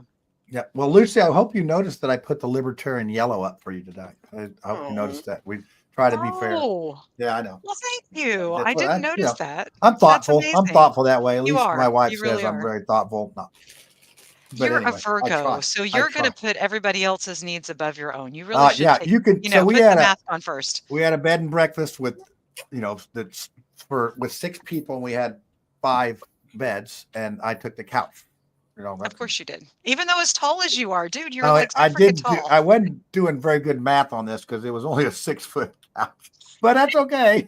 I sleep a little curled up. Oh my gosh. I can fit in 6-foot couch, but look, the little doggies come back. It's baby dog. Somebody made a comment. It's funny. A lot of people are watching our show, and we got Whitty. He's like tearing it up there.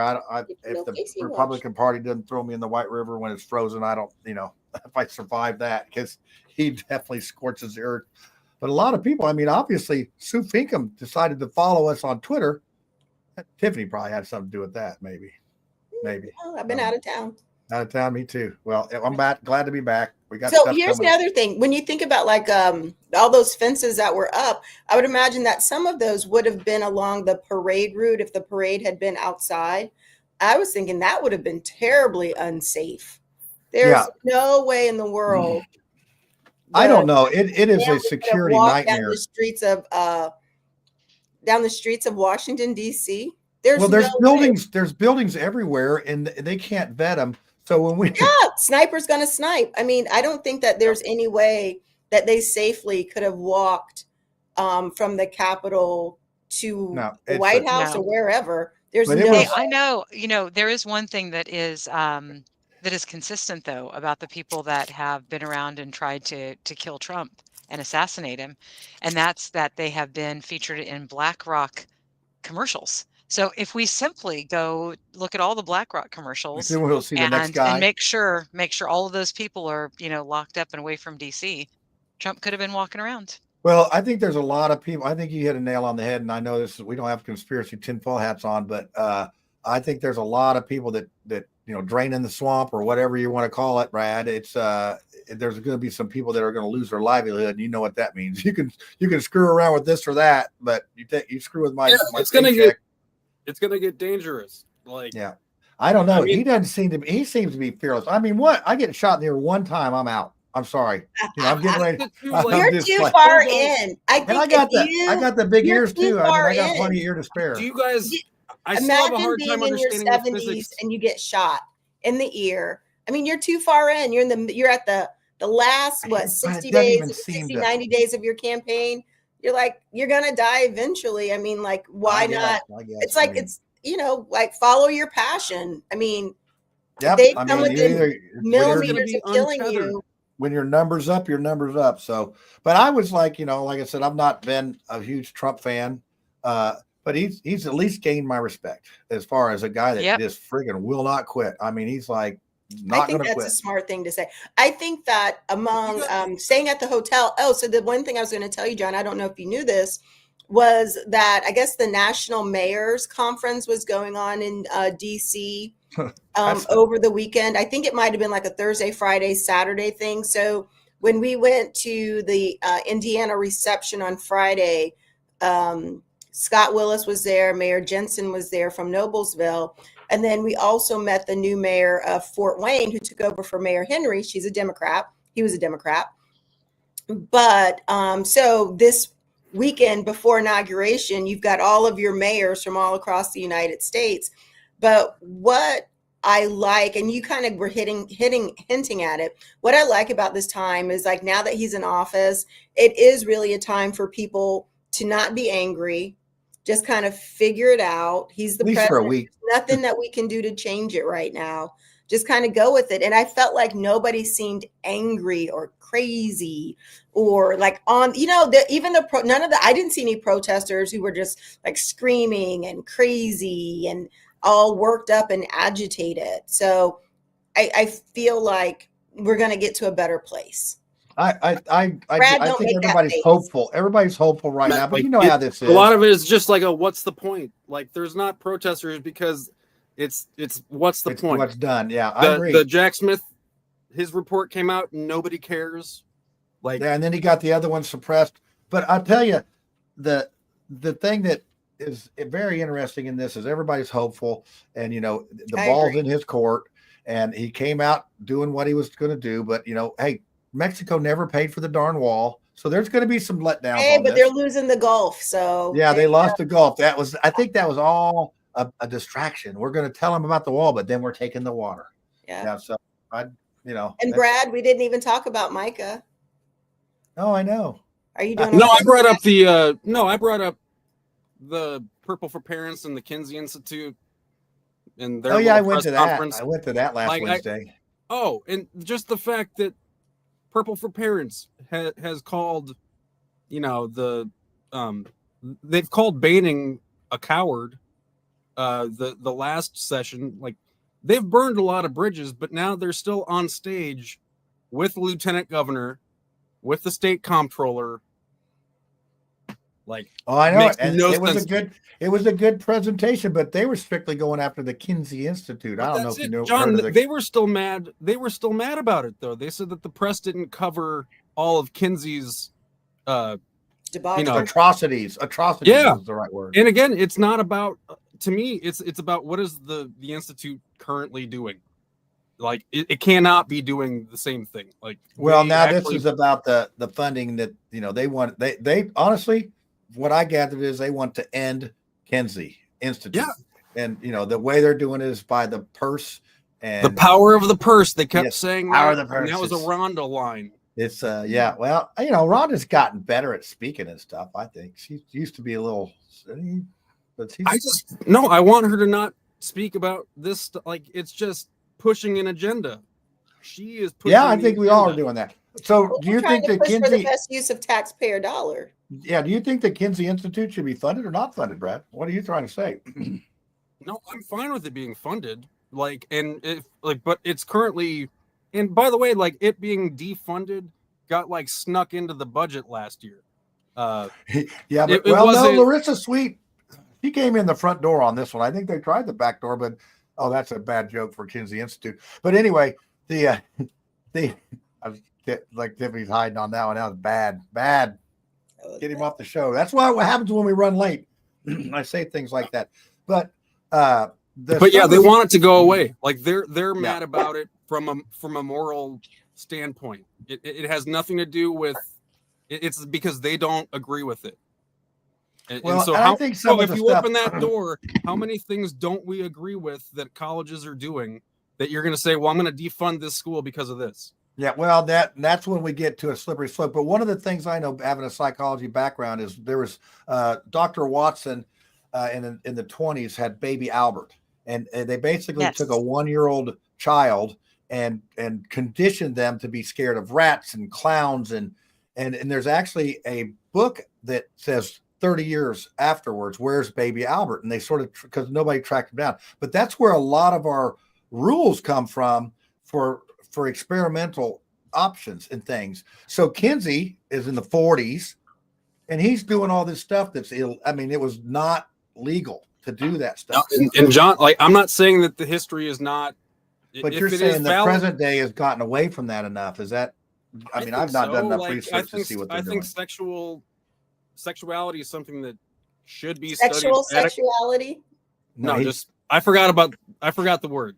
Sexuality. He's a librarian. He doesn't know nothing about words. I know, because remember, I want the E. Jean Carroll Institute of Sexuality and Consent, because she is an IU graduate. Oh, really? So it fits. Yeah, I'm not pulling this out of nowhere. Like, it's, yeah. Okay. And I feel like consent is such a big.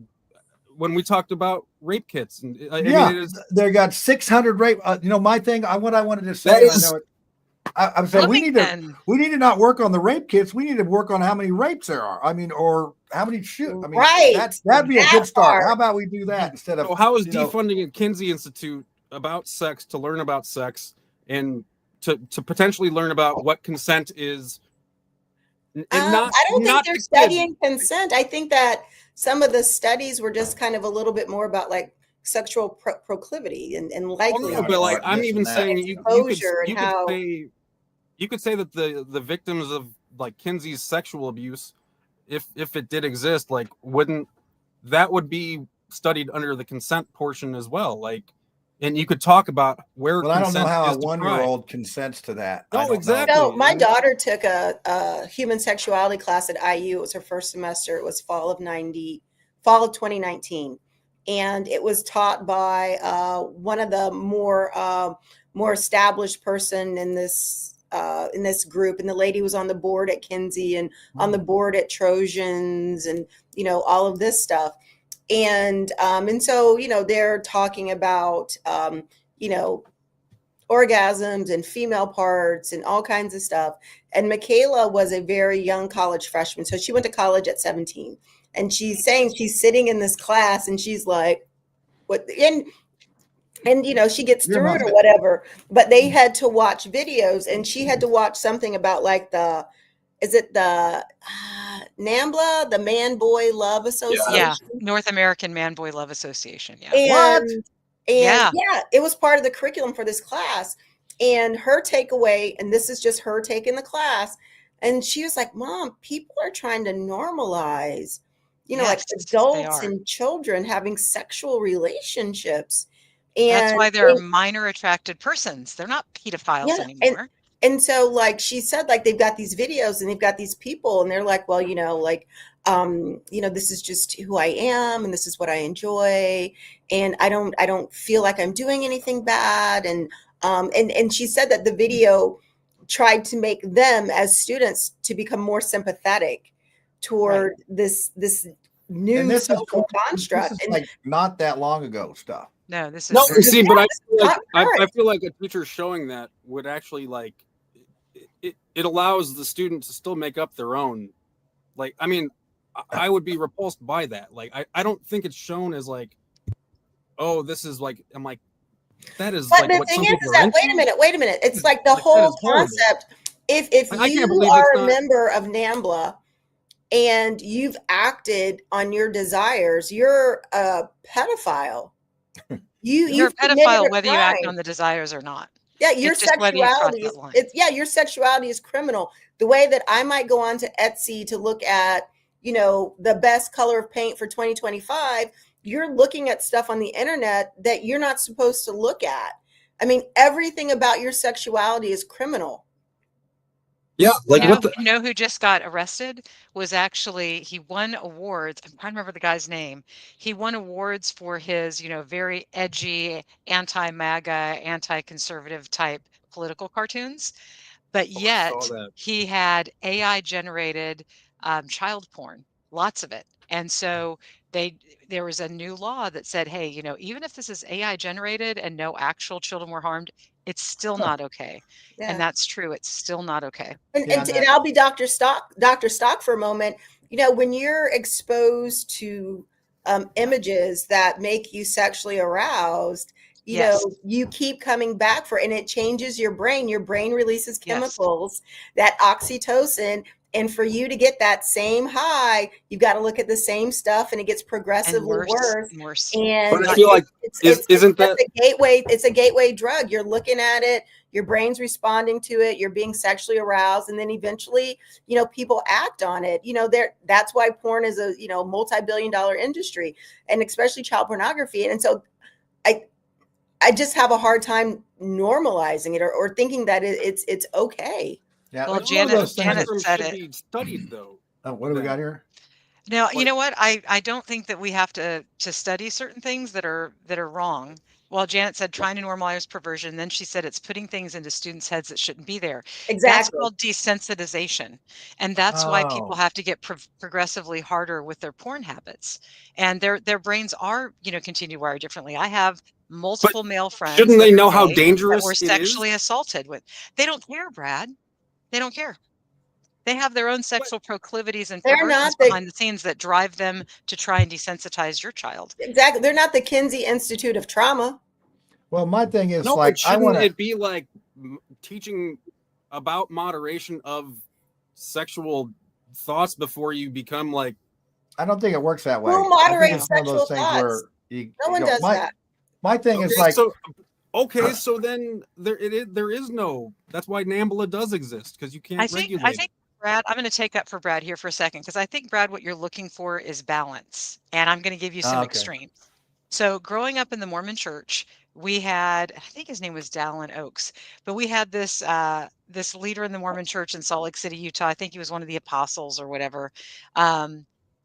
Interestingly enough, he had lied about being a professional former baseball player. Anyway, this guy was like atrocious. When I was a teenager, he was telling young people that if they had a problem with touching themselves, because they can't bring themselves to say the word masturbation, that they should grip a Bible, not a Bible. They should grip a Book of Mormon and hold it all night long so that their hands don't wander down someplace they shouldn't be. Or if in a really severe case, he literally said they should be tying their hands to the bedpost to keep themselves from, unconsciously masturbating in the middle of the night. So, there's one swing there, which is absolutely ridiculous. If there's anything that you have the right to, it's your own body. And then you've got the other thing where people don't recognize that the fulfillment of their desires by assaulting and traumatizing another person is not just not okay, it's criminal behavior. And my wood chipper don't care. That's the libertarian says you can do what you want, but don't do it to harm somebody else, right? Can't hurt anybody else. I did see the Magic Temple out there on the way out of Maryland. The big temple, oh my gosh, that thing is like, that's alabaster or something. That's what I thought about. Alabaster pure. That thing's wild looking. But that is where the wildest thing, we've got a Mormon temple up on 116th in Illinois. Oh yeah, that dude is right next to the giant 52. I mean, yeah.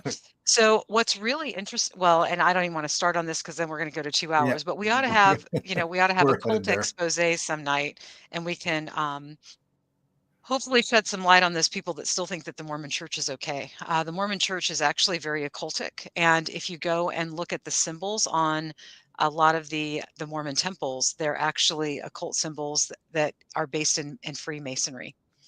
Yeah, it's worshiping the high places. That's the way that thing looks, because you can see it from the interstate, and it's like, oh yeah, that's marketing. That's marketing, and that's where when you're in the temple, you actually agree that if you now.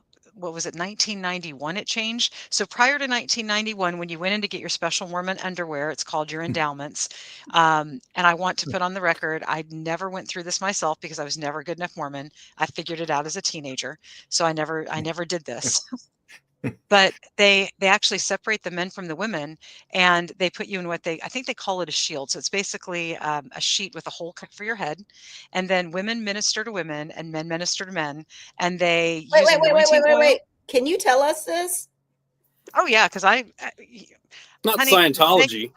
They can come after me if they want. I got a man I got a big killing field in front of my house if they come after me. I don't want you to get us in trouble with the Mormons.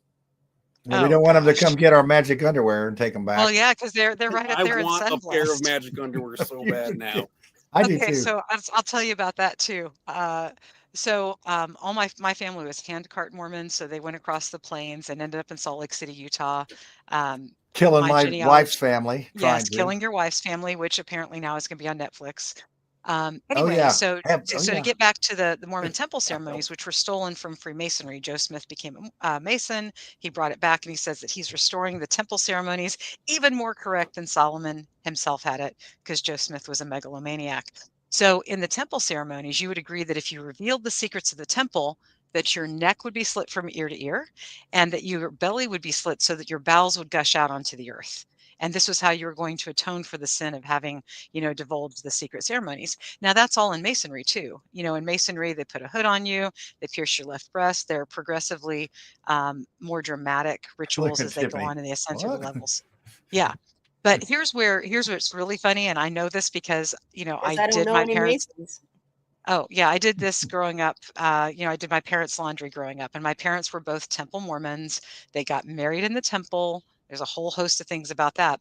But you know how the symbol of Masonry is a square and a compass, right? You draw your little circles with a compass and they come together.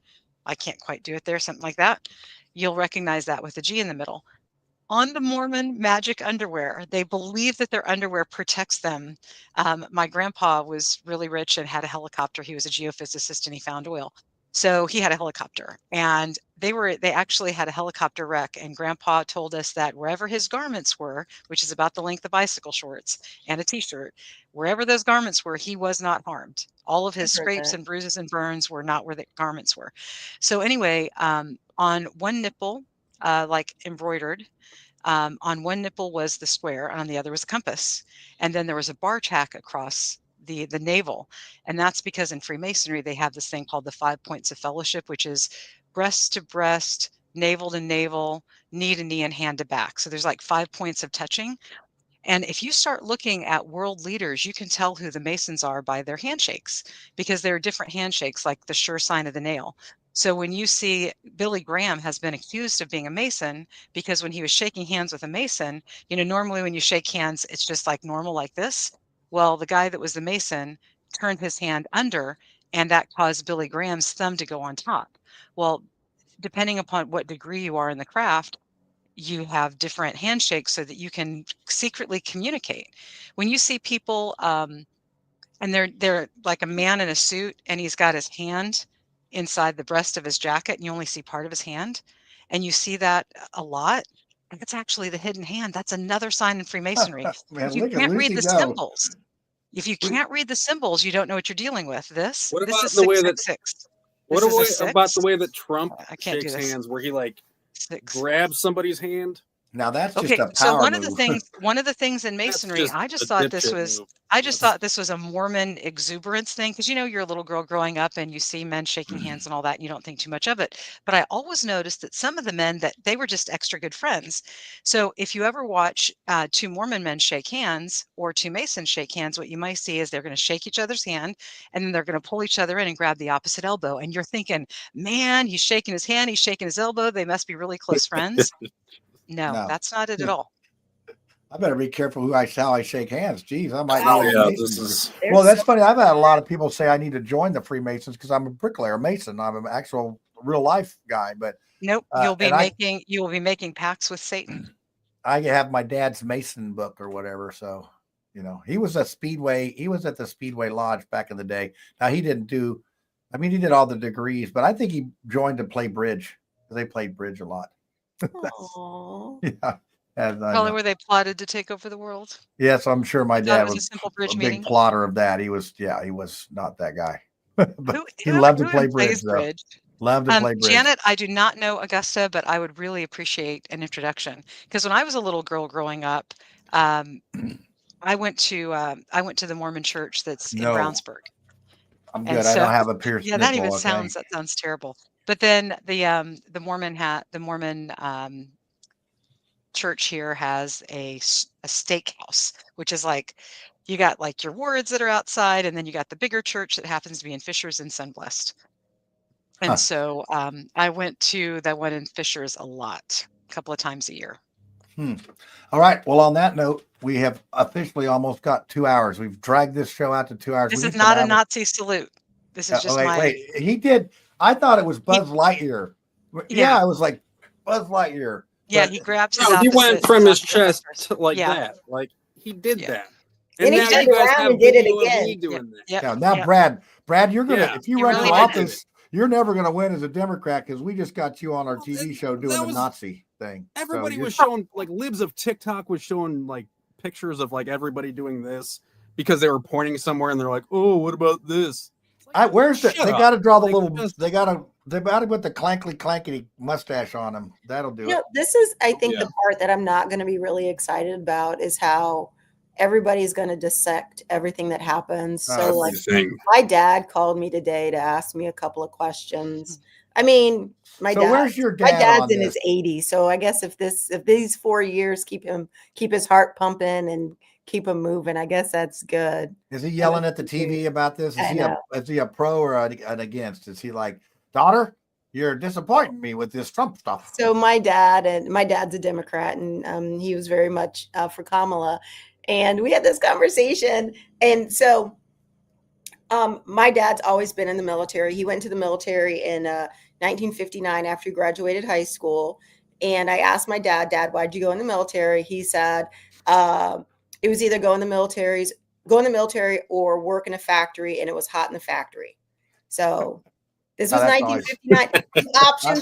The options for a black man in 1959. My dad thought it through. He thought it through. And well, so it worked out. He got you. Yeah. Wait. And then so we never lived anywhere other than a military base. And so we didn't like go to like a big, strong Baptist church, didn't grow up around family, just, lived in Germany, lived in Texas. The military people were a family. I'm third generation Catholic, priest of the week. So that is a lot of how I grew up. And I remember my dad had a baseball glove and it said like Black Power on it and like paint the White House black, stuff like that. And I remember talking to him about it one time, and he, I'm a kid and he's just like, there's no way I would have understood what it meant. So I just say that to let you know that as a child, my childhood was much more about being instead of understanding the plight of the black man in the United States. That was never anything that we talked about. Like the man's out to get us. You're never shielded from that. Yeah. Yeah. That was never anything. My dad was a very, very successful sergeant major in the Army. Yeah. So we're having this conversation. And so this is the background. And my dad and I are talking. I was like, Dad, Kamala's not black.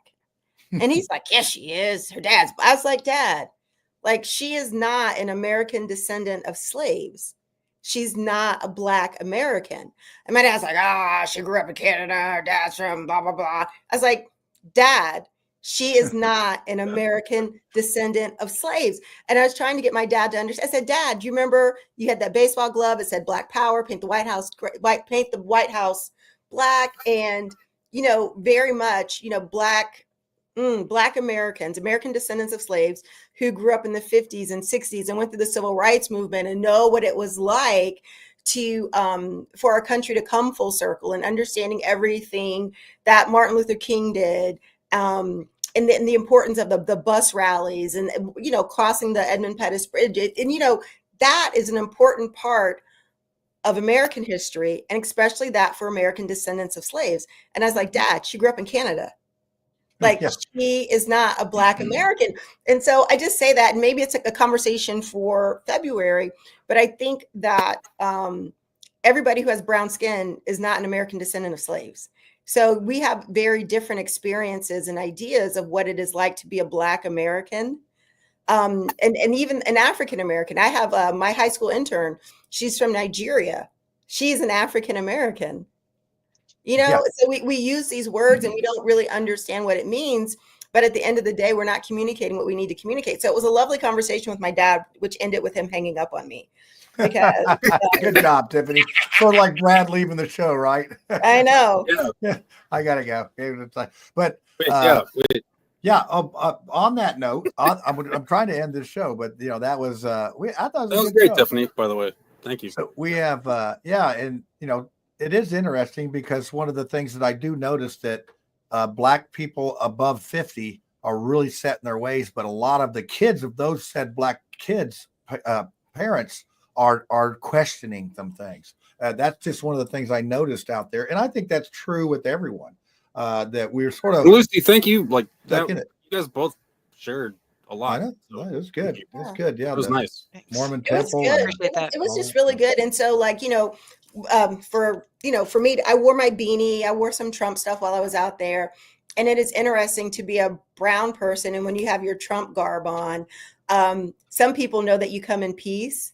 And it is an international sign for brown people. Brown people go out, get a Trump hat. People will know you come in peace. You can go anywhere. You can go most places. Put your Trump hat on. People know you come in peace.